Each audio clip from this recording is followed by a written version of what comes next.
Guru Brahma, Guru Vishnu, Guru Devo Maheshwara, Guru Sakshat Parabrahma, Tasmai Sri Gurave Namaha. So divine, so divine. Shivoham, Shivoham, Shivoham, Shivoham, Shivoham, Shivoham, Shivoham, Shivoham, Shivoham, Shivoham, Shivoham, Shivoham. Who is God? Where is God? What is God? To be honest, I don't know much about God, but I did meet my Guru. And for me, my Guru is everything. God defined actually is God denied. When we try to comprehend and define God, because it's like trying to empty the ocean into our bathtub. When I'm talking, I may refer to God as a sip. Sip is the supreme immortal power. Tell us a little bit more about how your chanting transforms people. You'll have to ask them. I have no idea. I sing to my Guru. I do the best I can, and then I go home. I don't think about it. In 1972, Neem Karoli Baba, Maharaj, built a temple to Durga. And so they brought in a pujari to do the puja. And after a few days, they caught him stealing the money from the donation box. Brought in a second pujari.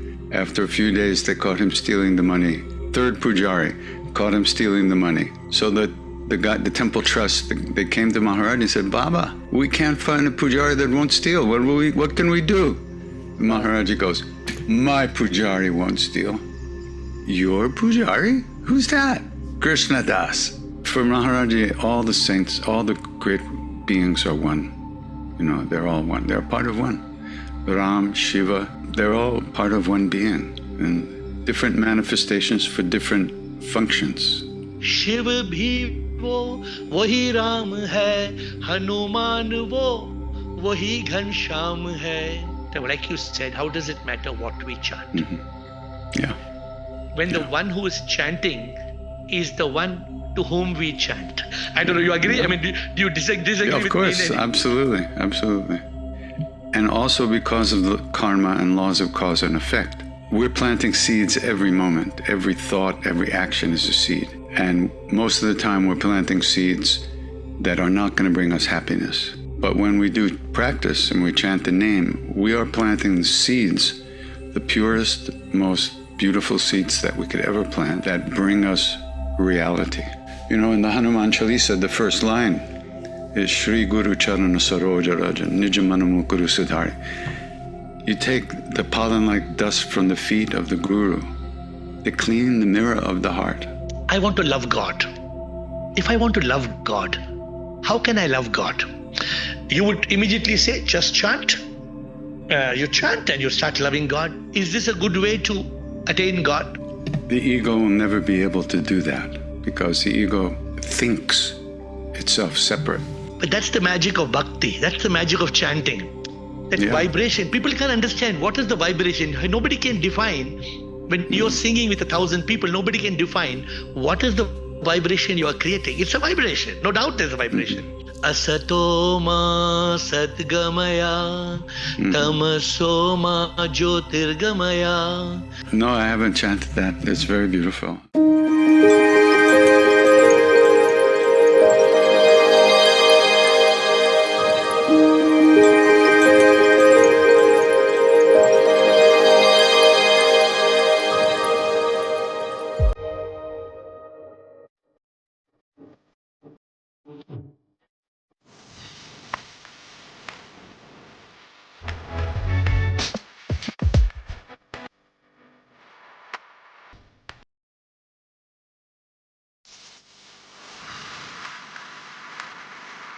AiR. Atman in Ravi. Happiness ambassador, a spiritual mentor, transformational author, and a philanthropist.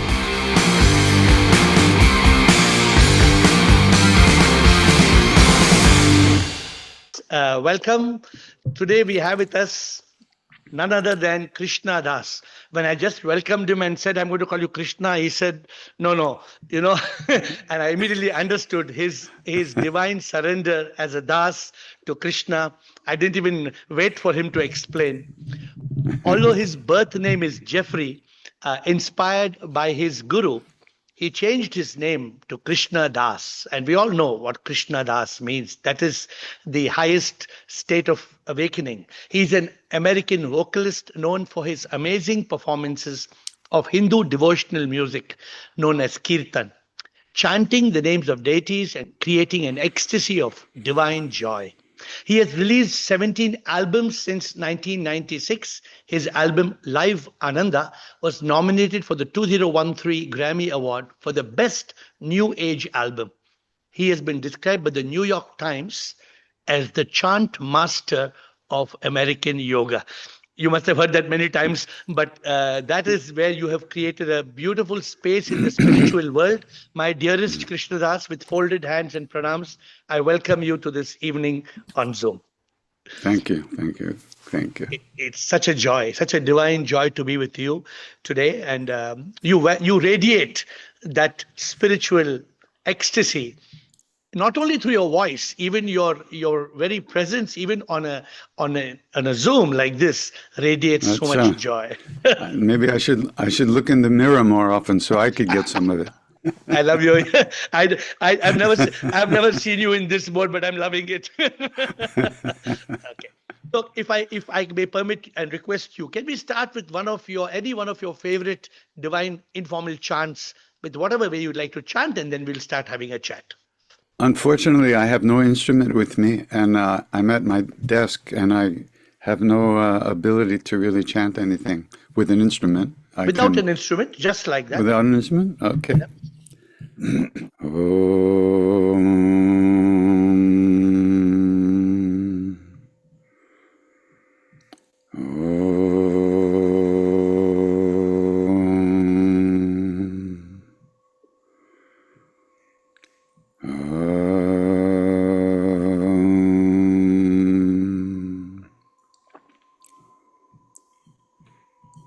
Guru Brahma, Guru Vishnu, Guru Devo Maheshwara, Guru Sakshat Parabrahma, Tasmai Sri Gurue Namaha. Dhyanamulam Guru Murti, Pujamulam Guru Padam, Mantramulam Guru Vakyam, Mokshamulam Guru Kripa. Guru Madhye Stita Mata, Matri Madhye Stito Guru, Guru Mata Namaste Stu, Matri Guru Namamyaham. So divine, so divine. The music only is an accompaniment, but you're so divine. Dada, our dearest Guru, he made me chant something which I never chanted before. I'm just sharing something before we get into a conversation. For 40 years, from 8 to 48, we have built a very huge Shiva statue in Bangalore, 65-foot statue. I'm not sure if you have ever seen. It's a beautiful statue of Lord Shiva. And I used to always chant, Om Namah Shivaya, Om Namah Shivaya. And then he made me realize that Shiva is not far away. And then he made me change it to Shivoham, Shivoham, Shivoham, Shivoham, Shivoham, Shivoham, Shivoham, Shivoham, Shivoham, Shivoham, Shivoham, Shivoham. That Shiva is not far away. You know what I'm saying. So, Krishnadas, you chant beautiful chants on Krishna, Shiva, Rama. My first question to you, in your own understanding, as what you'd like to share with people, I would like to hear from you. Who is God? Where is God? What is God? Because you're an American by birth, Indian by soul, and a global citizen by today. But what, in your opinion, is how would you like to explain this? Well, to be honest, I don't know much about God, but I did meet my guru. And for me, my guru is everything. When I sing to his presence, and that's all I want to do is be with him. And the chanting brings me into his presence. He is God in human form, as far as I'm concerned. And in fact, he's considered to be an incarnation of Hanumanji. And so Hanuman is that flow of grace from the Paramatman to the Atman that connects the apparent separation, because there is no separation. So, and that God that we're talking about lives in every being, everywhere, as their own true nature, not something else, and not someone else or something else. It's actually underneath all those silly thoughts and beliefs that we have that cause us suffering. Everybody has that divine nature. And that's, you could call that God. Wow, so beautiful. You know, God defined actually is God denied when we try to comprehend and define God, because it's like trying to empty the ocean into our bathtub. Yeah. The immense, when I'm talking, I may refer to God as a sip. So please don't get confused, because whenever I talk of God, I call that power sip. Sip is the supreme immortal power. So when I meet you, I would immediately, like Dada would do, would bow down, but say sip, because you are, although you call yourself Krishna Das, why I said when I met you, you're Krishna, because you're a manifestation of Krishna. Who would rather be called the Das? Because we are all Das. I am also a Das. So when Dada made me realize I am not Ravi, I changed my name to the Atma in Ravi. Because actually, I am that Atma. Like you also know, you are the divine soul that adorns the body of Krishna Das. But you know, Krishna Das, one thing so beautiful, even science today, science has discovered quantum physics and said that every molecule of matter is actually energy, which actually coincides with spiritual belief. What your guru might have also told, that I think your guru believed in non-duality. Did he talk of Advaita? Did he ever mention about everything is the divine manifestation? No. My guru's teachings were Ao, Cow, Jiao. Ao, cow, and jao. Bas. That is amazing. But there but was then, nothing but love in his presence. So, and that love is unconditional. It's not for the egos or the minds. It's the actual reality. He didn't speak a lot. He didn't give lectures. He didn't write books. He just threw fruit at you and told you to go away.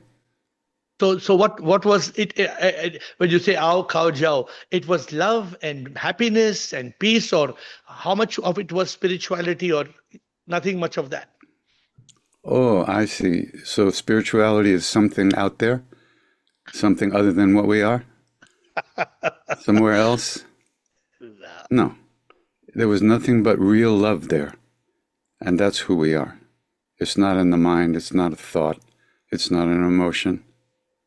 It's your actual nature. And he opened the door to the room where that love lives and allowed us to enter. And when our minds took us out, he hit us with a banana and brought us right back. Beautiful. That's true. We go away in the mind state. I heard you talking recently on the soul.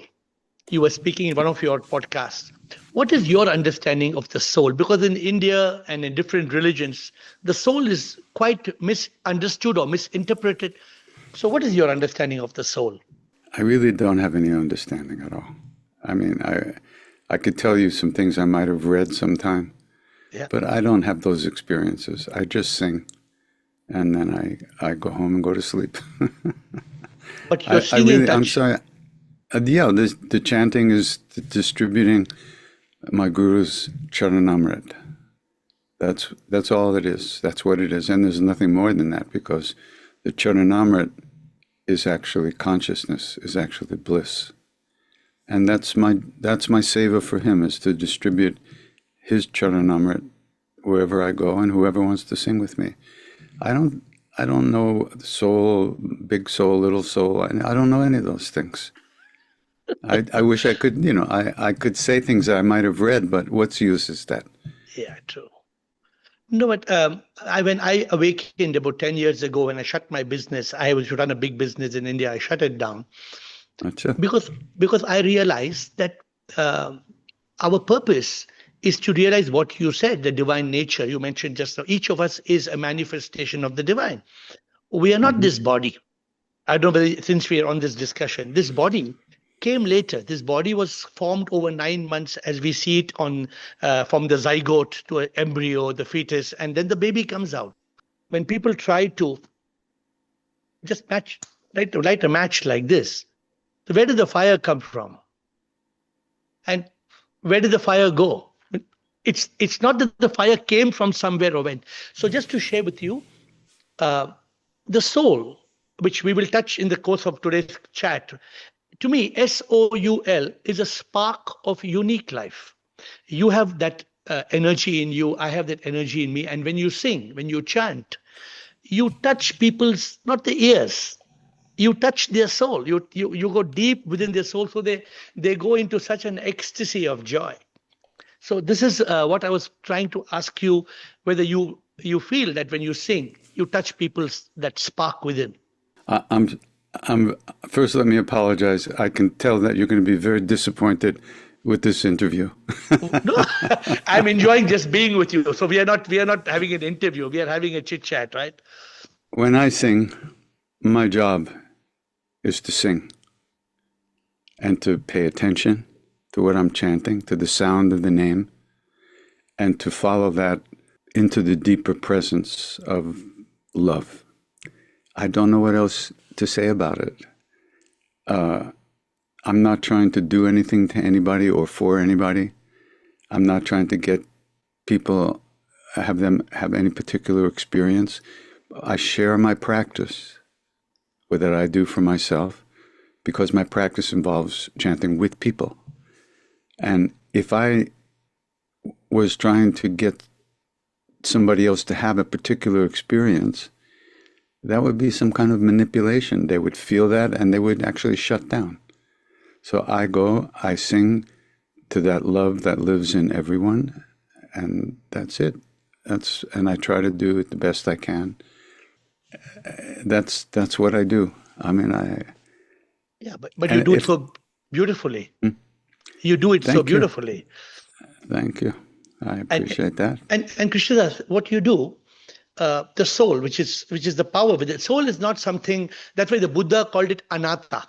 When the Buddha wanted to talk about soul, because in the Hindu belief later on from Sanatana Dharma, they started saying that when a person dies, the soul will roam for 13 days. The soul is not an entity that can roam. The soul is something that is energy. It's an energy that is giving life to you. And when the moment there is no life, then we are gone. But the challenge is in our consciousness, there is peace, love, and bliss. But most of us lose that consciousness because we are so lost in this world. And when you sing, for example, people forget the world. For that time, as long as they are listening to you, they're in that ananda. It's also planting seeds at the same time. Every Seeds repetition of the name of reality. Yeah, bhakti, love, truth, being. Yeah. Your chanting tell us a little bit more about how your chanting transforms people.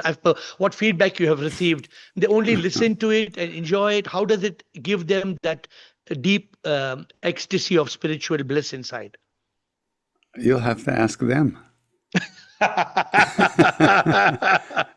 I have no idea. I sing to my guru. I do the best I can, and then I go home. I don't think about it. It's not a career.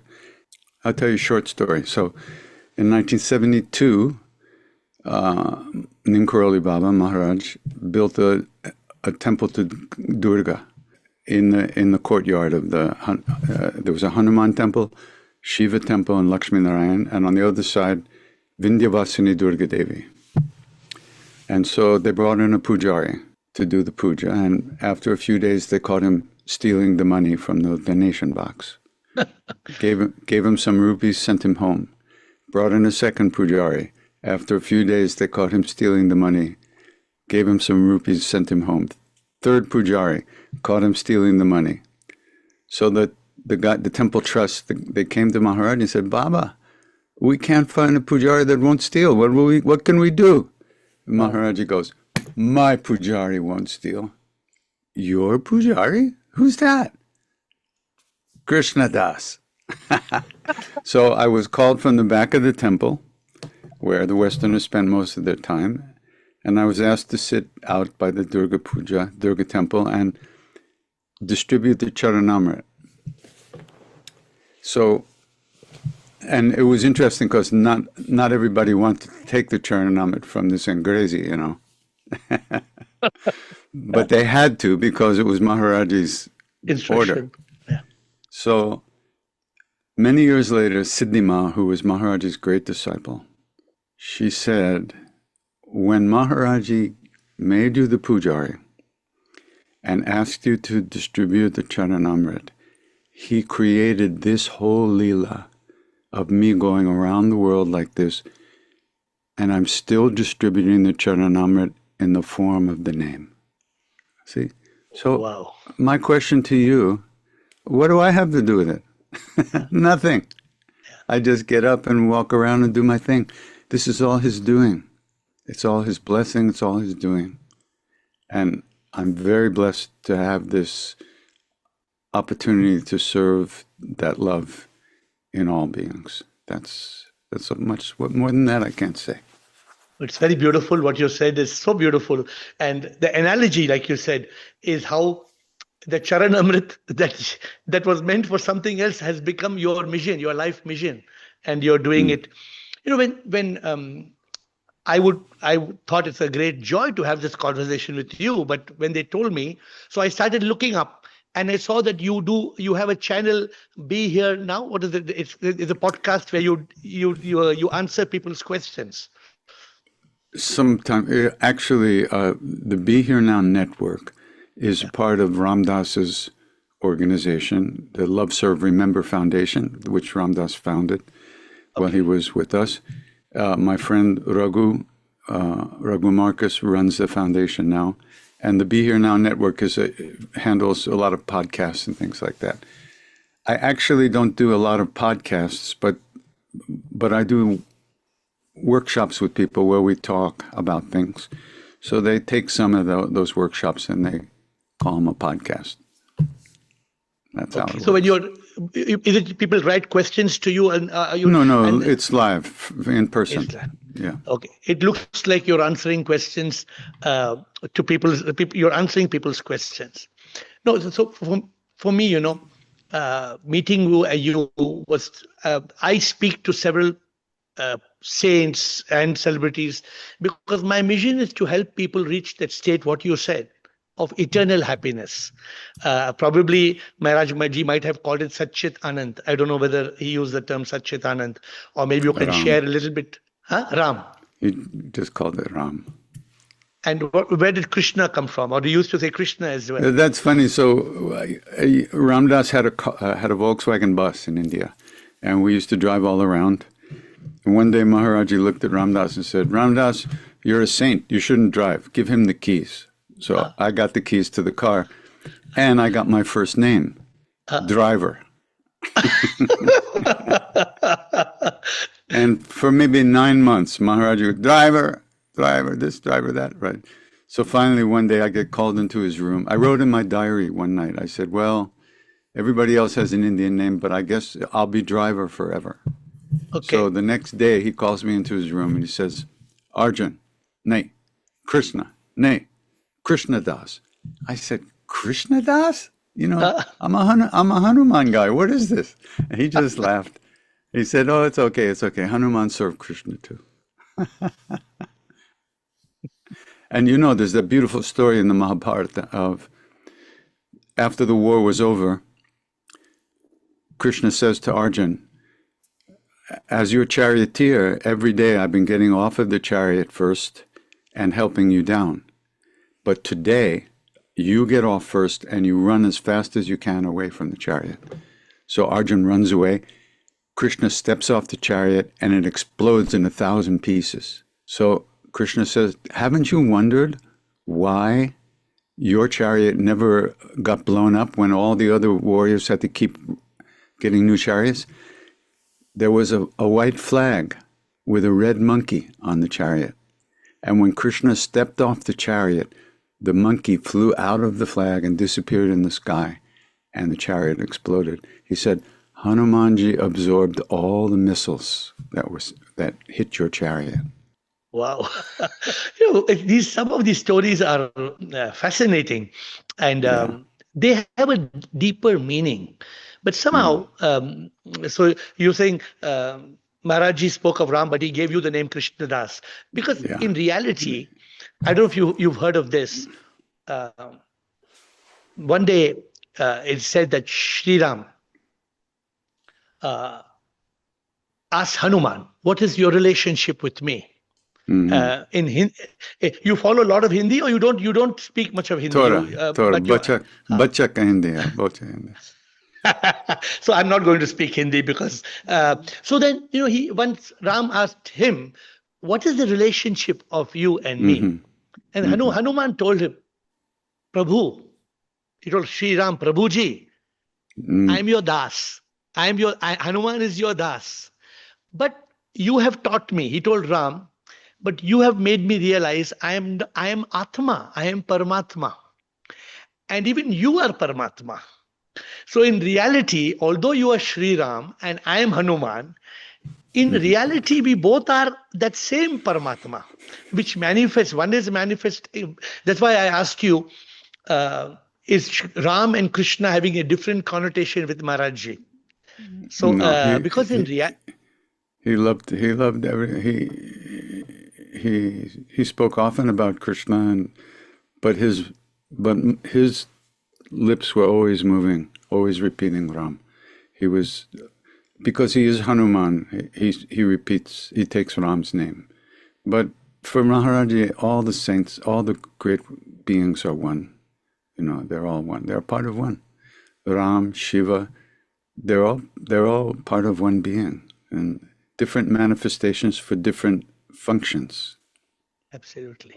So, in one of my chant, I want to share with you. So I tell people, Prabhu paas hai, Prabhu paas hai, dur nahi wo, Prabhu paas hai, Shiv bhi wo, wahi Ram hai, Hanuman wo, wahi Ghanshyam hai. So, unless we realize कि आत्मा ही परमात्मा है, दिल के अंदर उसका निवास है. This is what my awakening has made me realize, that even the Bible, you must be familiar. The Bible says the kingdom of God is within. That God lives in the temple of your heart. Have you come through this? Sure. Yeah?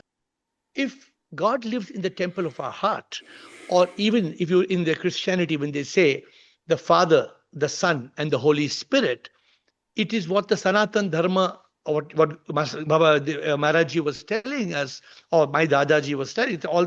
It's not different. What Adi Shankara spoke, or what Vivekanand spoke, or Ramana Maharishi spoke. It is so.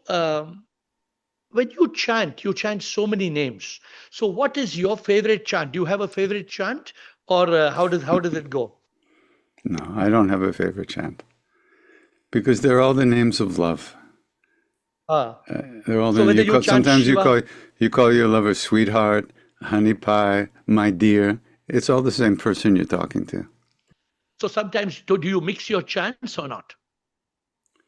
Once again, you're asking me as if I know what I'm doing. So you're just you're in an ecstasy. I wouldn't even say I don't know if I'm in ecstasy or not, but I certainly don't know what I'm doing, and I don't think about it. Beautiful. So, I'm not smart enough to think about it. No. It's not just not. When actually, I've written about 100 books on this subject. So in each of my book, I have one favorite quote. A favorite quote. I said, I started with nothing. Mm-hmm. I started with nothing. I became something. And I achieved everything, only to realize I am nothing. Mm. In reality, we come from nothing and we go back into nothing. A wave cannot think I am a wave, because it just comes from the ocean and goes back into the ocean. Mm-hmm. But because you chant, I'm teasing you a little bit, because when I want to tell people, my mission is to help people awaken. And like I said, I grabbed this opportunity of talking to you. I just had it in my soul that talking to Krishna Das is going to help people enjoy a conversation which will help them. See, let me share with you why I wanted to talk to you. So what do? I write books, I sing songs, because I shut down my business. We have a temple, we have a charitable organization to take care of hundreds of poor people. But I try to help people to live in yoga, which means to stay away from bhoga. And for this, people have to have some sadhana.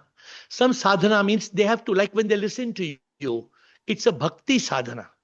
For that 1 hour or 2 hours or 3 hours, they forget the world. So this conversation you and me are having means 1 hour we have helped people to forget the world and to be in this beautiful ecstasy of divine love. But in this journey, so I was asking you, when I sing sometimes, I don't sing like you. I'm a bathroom singer, so I just sing a little bit. I tell people not only Hare Krishna, Krishna Krishna, Hare Hare. Then I say Namah Shivaya, Namah Shivaya, Namah Shivaya, Namah Shivaya. And when some Firangis look at me or some Angrezis look at me, I tell them, Alleluia, Alleluia, Alleluia, Alleluia. Which means what I'm sharing is, how does it matter? Like you said, how does it matter what we chant? Yeah. When the one who is chanting is the one to whom we chant. In real, I don't know. You agree? Yeah. I mean, do you disagree Yeah, of with course, me? absolutely. But we don't know that. That's the issue. And so what we do, the sadhana we do, is to remind us. And also because of the karma and laws of cause and effect, we're planting seeds every moment. Every thought, every action is a seed. And most of the time we're planting seeds that are not going to bring us happiness or love. But when we do practice and we chant the name, we are planting seeds, the purest, most beautiful seeds that we could ever plant, that bring us reality when they blossom, when they grow. But it depends on how you plant a seed also. A farmer just throws the seeds out and doesn't water them, maybe it's not going to grow very well.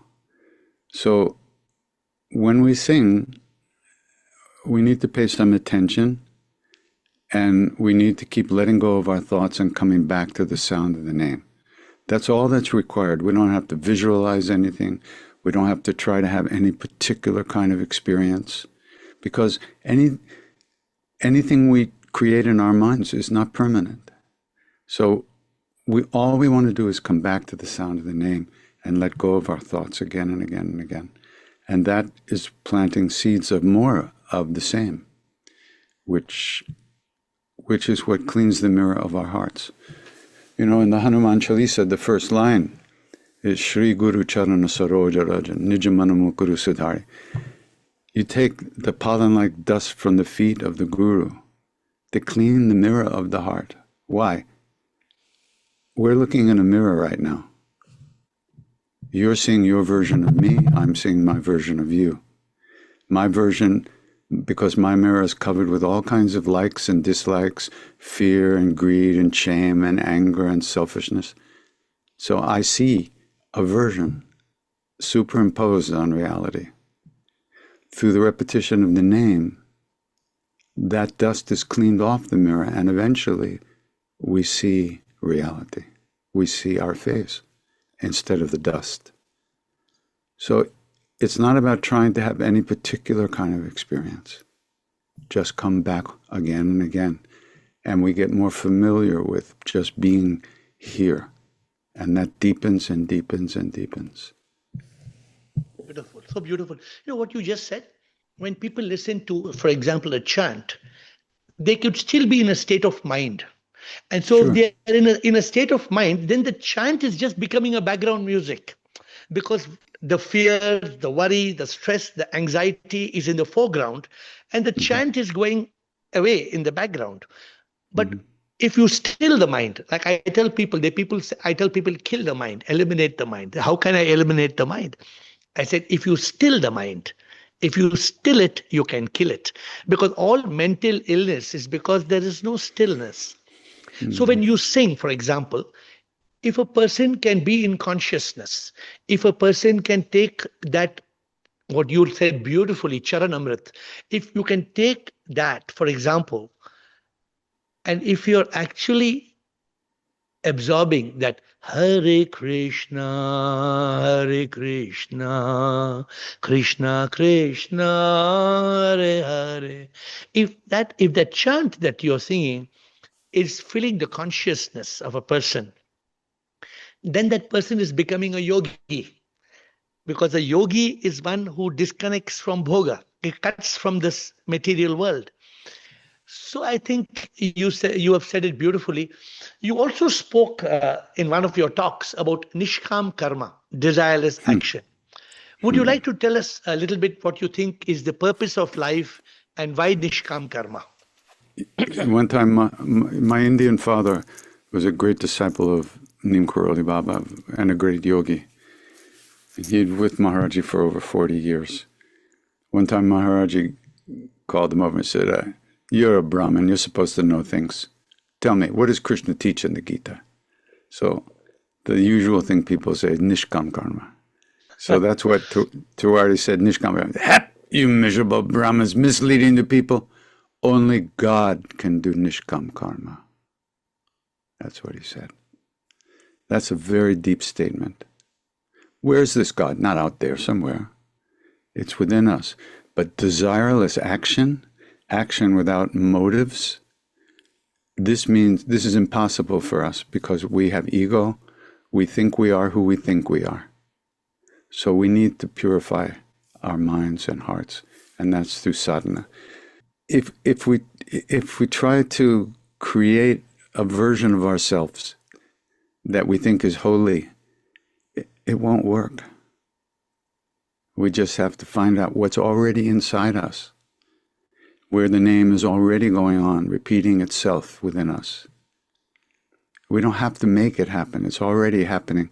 We just have to become aware of it. And I don't believe you can actually ever stop thoughts. But what happens is you, through grace, essentially,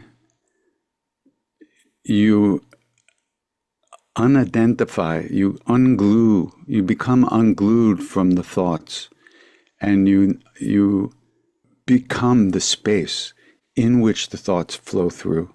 You're no longer thinking them, you're no longer bound by them. You've become awareness, not awareness of something, but the awareness itself, which is the soul, which is presence, which is being. And Maharaj used to say, Ram Nam Karne se sab pura ho jata hai. So that's what I go by. I don't know anything. I don't. Bas, ho gaya. Then you have spreading so much to the world. But Krishnadas, let me share a couple of things and take your thought on this. I say, can you stop breathing? Can you stop breathing for a while? I say, what do you mean? They say, what the hell are you talking about? I say, stop breathing. So they try. For how long? They say, no, I can't stop breathing. And then we tell them, because you are not breathing. You are not breathing. There's some power inside you that is making you breathe. And that is the true identity of who you are. I'm taking off what you just spoke a few minutes back. Unfortunately, like you said, we can't stop thinking. Because a thought, somebody asked me, what is a thought? I told him a thought is an impulse, which is an expression of the emotional impression in our consciousness. So in our consciousness, we see, we hear, all those become impressions in our consciousness. And then we have impulses of thoughts. Thoughts may be from karma. But we can definitely still the mind. I tell people the mind, mind, is misery, ignorance, negativity, and desire. Actually, science is talking about how we think 90% of negative thoughts. Actually, as long as the mind, somebody like Maharaj-ji had no negative thoughts, because they were No only pure thoughts. consciousness. He was in pure consciousness, like you said. So in one recent song quickly coming to my mind, I tell people, mantra jeene ka शांति आनंद प्यार सूत्र जीने का शांति आनंद प्यार. Exactly what you spoke. What is the secret of life? It's peace, love, and bliss. But Krishnadas, you said something very beautiful. We don't know who we are. And the problem is, we are not trying to find out. Please correct me if I'm wrong. If I contemplate only on two things, I'm not asking to contemplate on too many things. If I contemplate on my birth, that birth date is not my birth date. Because that birth date is my arrival date. 1 day before, 2 days before, I was kicking my mother. You agree with me? We were all alive before our so-called birth date. We were conceived about 9 months back. This is not, you and me don't have to debate this. Science agrees that we were conceived 9 months back. So what were we when we were conceived? We were only one dot, just one cell. And that one cell became 2, 4, and 25 billion cells. So what you said, Nishkama Karma, you were talking about Nishkama Karma, is because we think I am I. But I am not I. I am. Of course I am. You are, I am. We are. We are consciousness. We are divine consciousness. But these layers of ignorance, I tell people, just concentrate on birth. And let's concentrate on the moment of death. In the moment of death, the body is 35 trillion cells. The body is as it is. And somebody gone. And people start asking, who is gone? Because Krishnadas, what happens to when we do, what do we do when somebody dies? We take that person and we burn the body or we bury the body. Would we dare do it 1 day before? Would we dare think of doing it? So in India, they use the term chal base. In English, they say he passed away. So why can't you ask the question? I tell people, who passed away? If you passed away, it only means you are not the body that is going to be cremated or decimated. And when you sing chants, this is what it has to awaken, that self-realization and God realization. To me, it's the greatest thing you can do, because your voice goes into the depth of the soul, and then a person can do Nishkam Karma if they become nothing. Today, what are you doing? Just now you told me, I don't know what I do. I don't do. My Maharaj-ji is the doer. I am just his das. I am just a Krishna das of Maharaj-ji. But you're doing Nishkam Karma. You can definitely. You don't have to be a god to do Nishkam. Sorry, I'm going away. You said only you have to be a god. No, you are doing No, Nishkam Karma. not a god. God. Different. So I think you are an image of that Nishkam Karma And I'm trying to be that. I'm trying to help people discover. I'm not sure if you're familiar with the terms. Neti, neti, tattvamasi. Are you familiar with these terms? Of course. Okay. So if the entire Sanatan Dharma, the entire Vedas and the Upanishads are actually in 12 words. If somebody wants to start with your chant and they just say Hare Krishna, Hare Krishna, that gives them the yoga, the bhakti yoga. And then I don't know, I have a small chant saying Tattvamasi neti neti tum ho vahi ye nahi ye nahi. The truth is that we are all part of that Maya. We are all part of that Leela. Do you agree that every, whether it's a cat or a rat, a dog or a frog, we are all manifestations of that one divine. So what do you think of this? Of course we are, but we don't know it. And what stops That's us all. from knowing it? What stops us from knowing it? Well, first of all, our karmas. We didn't come in a clean slate. We came into this life already with karmic conditioning from millions of births. And depending on what kind of karmas we have, we might have a possibility of waking up in this life. We're human beings in a body. We can't pretend we don't have desires. We can't pretend we don't need to eat or breathe. But in the middle of all that, we can turn within and begin to become aware of what's in there and what we're going to uncover. It's not something you get. Everybody already has it. We wouldn't be here at all. The bodies are created by karmas so we can burn off the stuff that we ourselves have created. So that's why I just, for me, the devotion to the Guru, who is a being who knows reality, and the repetition of the name. And one more thing, which that guy who's in the West, to treat other people the way we would like to be treated. If we could do that, this whole world would be different in a second. Wow. 1 second, it would be finished. There would be no suffering. Everybody would. But how do we get the power to do that? How do we get the strength to do that? And that's through practice, through sadhana. There's no other way to do it. You can't think yourself out of a prison that's actually made of thought. Every thought is the prison. One has to let go, train oneself to let go of the thoughts again and again. And you come back to your being, your heart, for a millisecond, and then you're gone again.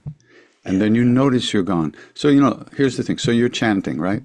And you're in a room with thousands of people, and you're just having a great time. Then you notice, oh, I've been thinking about something. I haven't been paying attention. How did that moment happen? How did that moment happen when you woke up for a second? Karmas, cause and effect. Only if you plant a tree, a mango tree, you're not going to get oranges. You're going to get mangoes. If you wake up, it's because you yourself have planted the seeds of waking up. Beautiful. No other way it could happen. Yeah. But you also realize that karma are both, right? One karma we bring to earth and one karma we do after our birth. So the two tributaries of the river, they become the twin karma, both the past karma and present karma. Some people think that we can't change our karma. Of course you can. You can do karma. Yeah. Absolutely. You were speaking just now and you inspired me something very beautiful. Just now you said that the divine nature is inside us. And we need to get into that divine nature. Somebody said a very beautiful thing, which you inspired me. A sculptor was told how did you create this beautiful sculpture? And what did he say? He said, I took the stone and I kept chipping away the rubbish. And as I kept chipping, the statue was already there inside. The statue was not something I created. So Krishnadas, you and me already have the divine within us. We don't have to go and bring it from somewhere, right? The Krishna is in you. The Shiva is in me. Of course. Adi Shankara said something very beautiful. He said, Chidananda Rupaha Shivoham Shivoham. I am not the body. I am not the mind. When the ego is enlightened. Yeah. When we say Go that, ahead. it's more like wishful thinking. When he says it, it's reality. But do you think we all are capable of being enlightened? You have any doubt? No doubt at all. But, you know, Every human being. of course, not only every human being, every animal, every bug, everything, because we've been all those things. So it's all evolution. And they say in the human body is when we have the best chance to actually create positive karmas. And also because the human being is blessed with the intellect that can discriminate. And from the bhakti, you know, you what you sing, you create so much bhakti. I don't know if you've heard anybody saying this. I tell people that bhakti creates Shakti that gives you mukti. It is the bhakti. It is the bhakti. Don't you agree? The bhakti Sure. Yeah. has got Shakti, has got so much power that you get another word. I tell people you get anubhuti, and anubhuti is realization. And the realization in Haridwar Rishikesh, there's a beautiful quote put up in in Paramartha Ashram where Swami Chidanand Saraswati is. I've sung there. I've met Swami many times. So in a recent podcast, I asked him, where is that quote? In the quote, it says, Deha ko jo main samjhe ye sabse bada paap hai. Which means that the one who thinks this body is I, he has committed the greatest sin. सब पाप इसके पुत्र है, ये पापों का बाप है. This is the father of all sins. That we think we are this body, we think we are the mind, but in reality, can I ask you, if somebody asks you what is the way to enlightenment, what would you say? I would say check Google Maps. You are an epitome of cow Geo. Now you're really following your master, and you're One time, one of Maharaj's disciples brought a friend of his to see the Kenchi, the temple there. And Maharaj-ji looked at the guy and said, "Why did you come here? At your guru's place, there's bhajan, kirtan, everything's going on. Here is only ao, cow, jow." And you know, Maharaj used to say, when you come here to the temple with him, so you should feel like you're coming to your grandfather's house. Everything is given. You don't have to do seva to eat. You should feel you're coming to your grandfather's house. This is the kind of love that we were able to immerse ourselves in by his grace. Over the last half an hour, 40 minutes we've been talking, you've spoken about the word love so much. And in one of your talks, I saw you talking about how we think that love is coming from the outside. Where in reality, when I write love, L-O-V-E, I say love is L, longing, O of the soul, which is V, very passionate, and E creates the ecstasy of joy. Because love is belonging to the soul. Love is not from skin to skin. When we love from skin... It is the soul, actually. It is, yeah.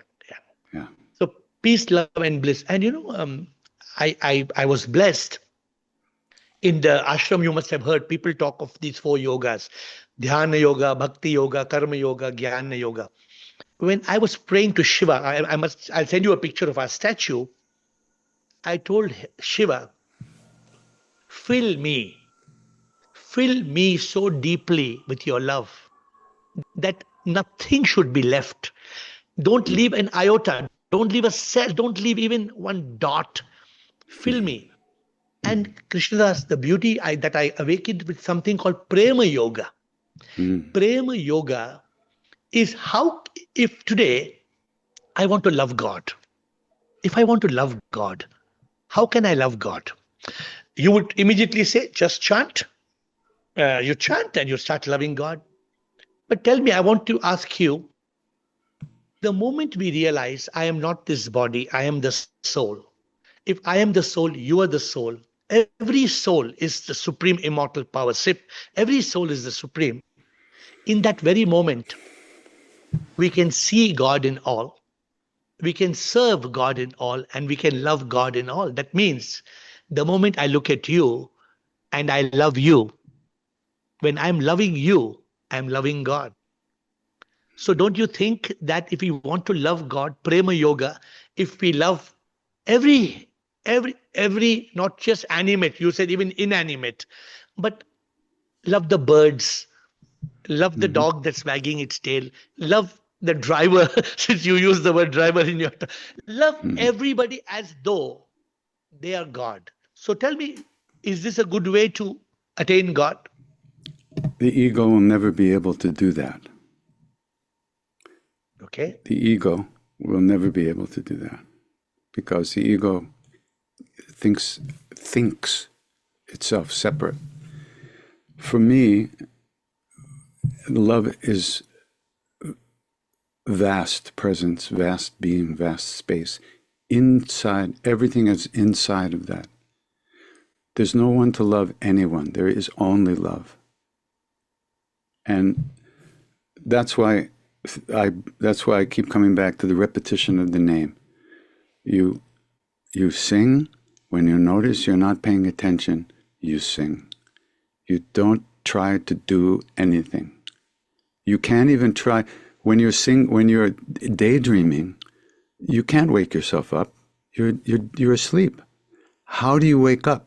Your previous karmas created a moment where you could wake up. Then you just come back to the sound of the name. And then you eventually recognize that space in which everything exists. That space is love, presence, bliss, reality, whatever you want to call it. I'm a cranky, spoiled guy. I don't want to spend time doing anything that's not going to last. So I just do this, and I try to do it the best I can, and I try not to hurt people or create suffering for myself or others. You see, you do it so beautifully. Yeah. Yeah. But I feel that love is the space that we enter into when we chant together. And there's nobody doing that. It's not like I'm trying to love you or you're trying to love the person sitting next to you. We're in that space together. Wow. And then there's no me there. But that's the magic of bhakti. That's the magic of chanting. That vibration. People can't understand what is the vibration. Nobody can define. When you're singing with 1,000 people, nobody can define what is the vibration you are creating. It's a vibration. No doubt there's a vibration.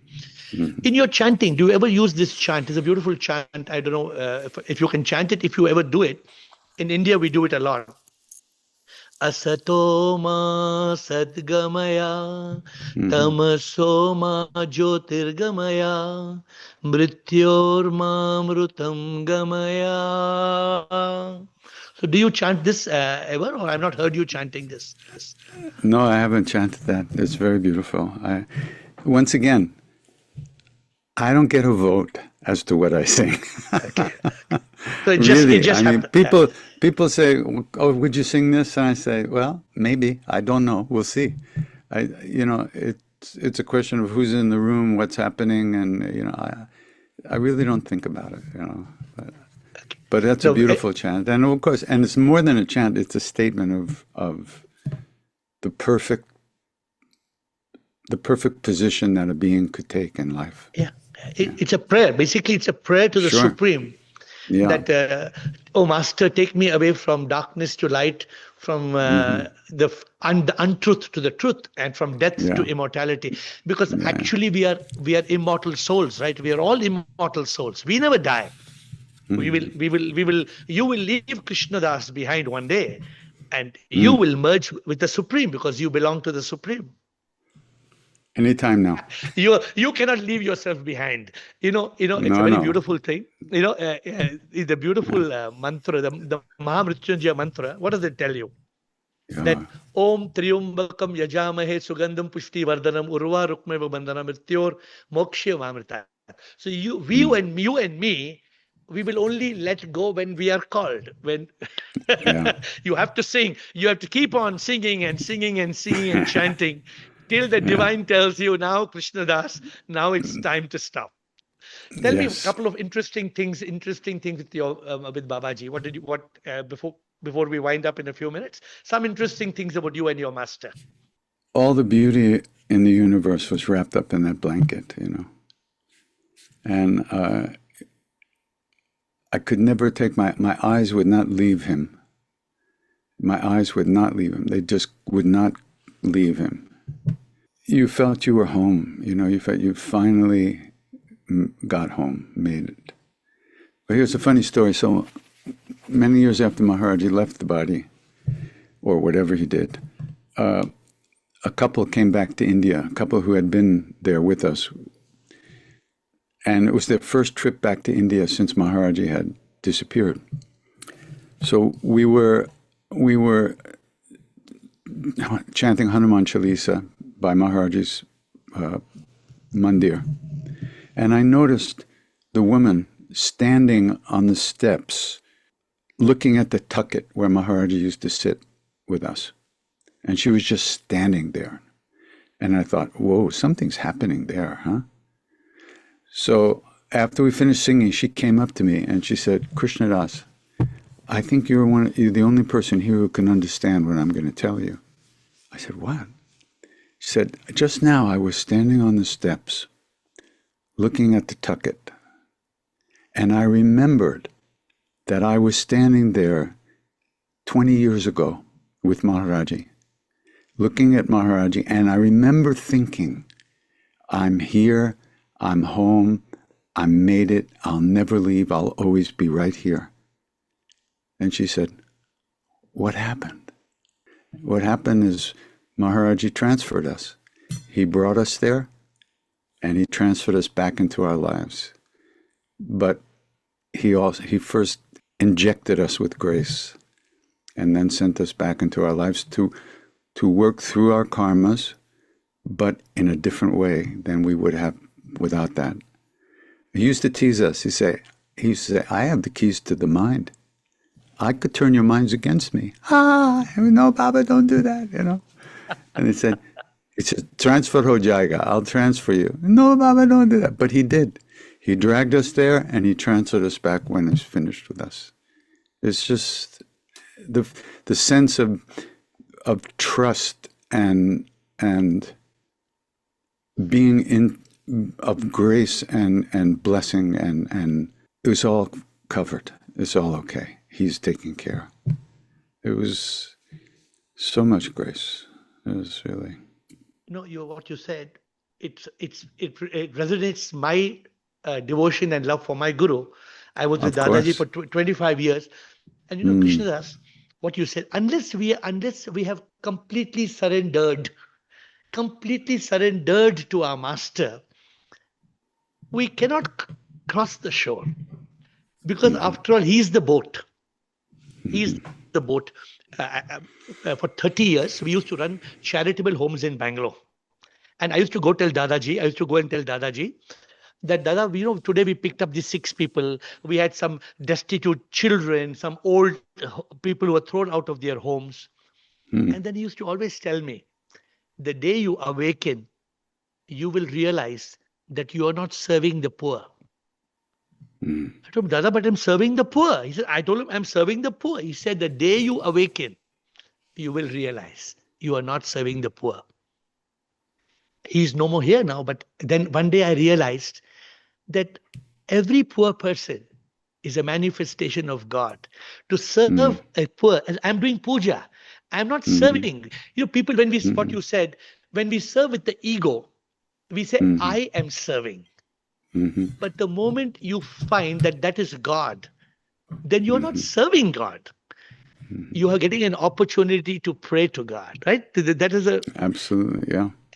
and this, Absolutely. what you said, this is only possible with the grace of the Guru. Yeah. And today people don't understand that you may follow any path of enlightenment, but if you do not have the guidance of the Guru, the grace of God and the Guru, you will be wandering for decades or janmas. I agree with you, but I also disagree. Yes. Because if a person is searching, he already has grace. Otherwise, you wouldn't be searching.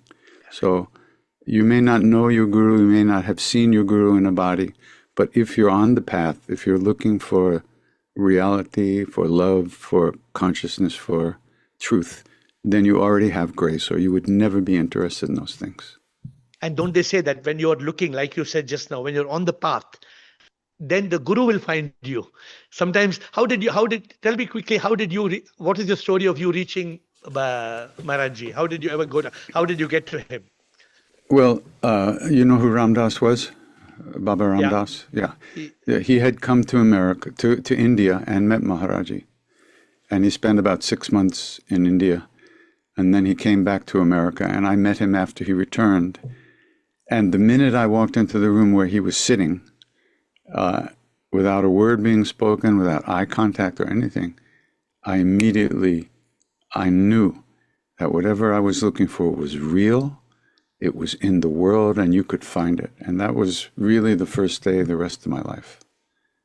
And that was the first moment I really felt Maharaj-ji. And where was this? was that? Where did this happen?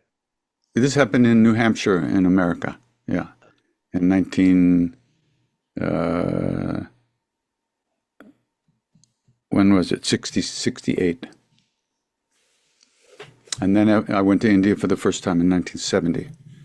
And I met Maharaj-ji on September 13th, 1970. Very beautiful. I think we can go on talking for hours, but give me a little bit of a chant before we can wind up with whatever you like. Whatever chant after this conversation, something must be in your consciousness. Any chant that you like, and then we'll wind up with something.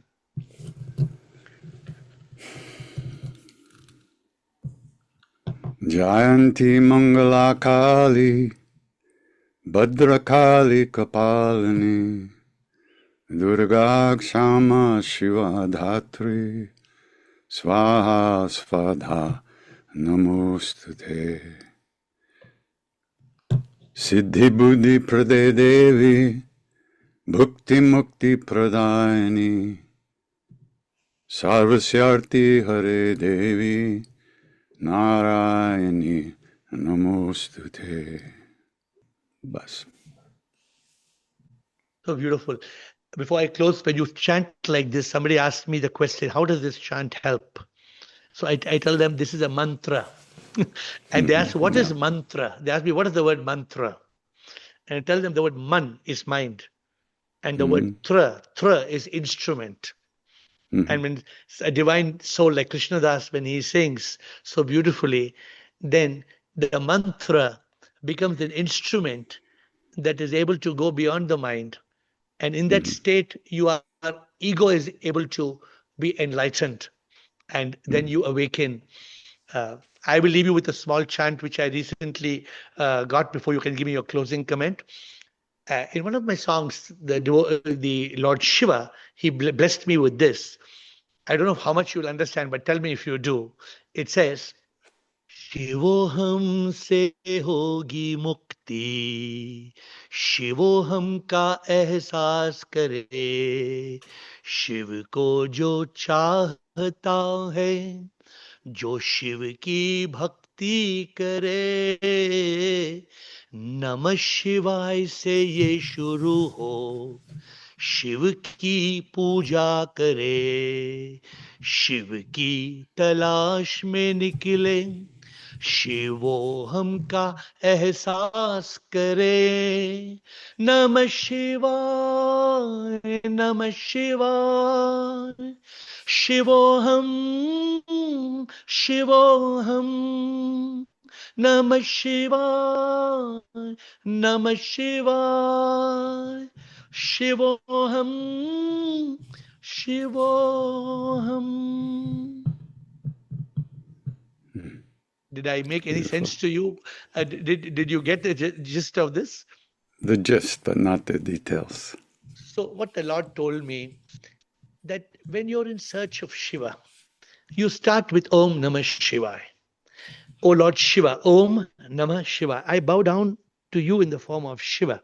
Or Om Ganapate Namah. I bow down to you in the name of Ganapati. Or Om Namah Bhagavate Vasudeva. I bow down to you in the name of Vasudeva. But ultimately, God realization is self realization, which evolves from Namah Shivaya to Shivoham, Shivoham, Shivoham. So that's why when I started this chat with you, I said, I don't see Krishna Das. I only see Krishna. And that's the truth, that I see a divine Krishna who manifested with so much joy, so much bliss. And you have given the audience such a nice conversation today. And I'm hoping that when you see it, you will be happy. But your closing words, I don't want to say anything more. Any closing words before we close the call? Just to quote my guru, Ram Naam Karna se sab pura ho jata hai. That's it. More than that, you don't need to know. Thank you. Beautiful. That's true. Mantra. Because when you do Ram Nam, you still the mind, you are able to reach that state of divine consciousness. With folded hands and my pranams, I thank you for this time, and may you continue to chant and you realize it. I'm telling you that you know it, but I'm just saying that your chanting awakens people, creates that divine magic. May you continue to create that ecstasy, that magic in people's, not just the ears, minds, and hearts, but deep within their souls. And that is you're a karma yogi, and the Charan Amrit that your Maharaj-ji gave you, not in that temple, not in that temple when you were giving to those the in that, but the Charan Amrit that you are distributing through all your chanting. May that continue. With folded Thank hands, you. I bow down to you. I bow down. Thank you. Thank you for patiently listening to the video. And if you have questions, if you want to contact me, just WhatsApp me on 98451 55555. WhatsApp India 919845155555. But if you want to get answers to your questions, then come on Zoom, and the Zoom ID is on your screen. Every day at 8, you will find answers to all the difficult questions of life. See you there.